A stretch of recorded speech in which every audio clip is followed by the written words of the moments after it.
Breaking news on Sinclair's efforts to save its merger with Tribune. Charlie Gasparino in Washington with more. Charlie.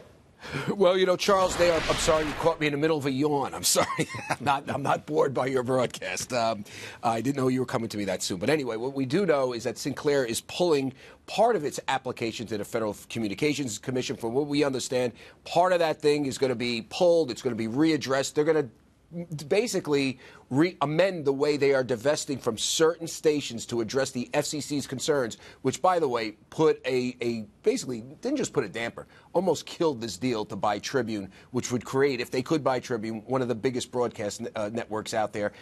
A broadcast network, by the way, that would compete with our more right-leaning conservative programming. So that's what they were trying to do. FCC said no on the divestiture plan. Now, here's the thing, and Charles, this in the media world, this is a big deal. Sinclair was literally looking to compete with Fox News, CNN, MSNBC, you name it. They were going to do this on the local level by basically getting penetration to 70% of all all homes on a local basis, and on top of that, feeding it with some conservative commentary. FCC said their divestiture plan, which they had to divest from some networks to make this thing work, was not legal. They were forcing this to a committee hearing.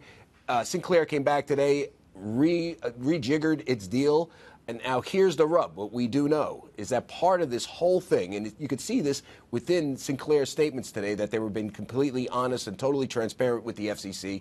The FCC is investigating whether Sinclair has been candid with the commission about its divestiture plan. Now, if the FCC says it wasn't candid, if this thing goes before an administrative law judge that says Sinclair was not candid in the way it was divesting from these networks, and I'll tell you, this was a funky divestiture. If you look at some of it, it looked like Sinclair was divesting from certain networks that was actually still controlling. You got to look this stuff up. I don't have enough time in 3 minutes to explain it. But if the FCC and an administrative law judge, when this thing goes to a hearing, concludes they have not been candid, that's a real problem for this deal. You know, forget about everything else. DOJ antitrust was poised to approve the deal, from what we understand. There's a separate court case out there whether to approve it or not on other issues. There's been civil lawsuits, litigation on there. But if the FCC says no to this, and primarily because you were not candid in your application, you got a real problem. We should point out we asked for a statement from Sinclair. They declined to comment, but they did put out a public statement earlier today where, again, they reiterated their candidness with the FCC.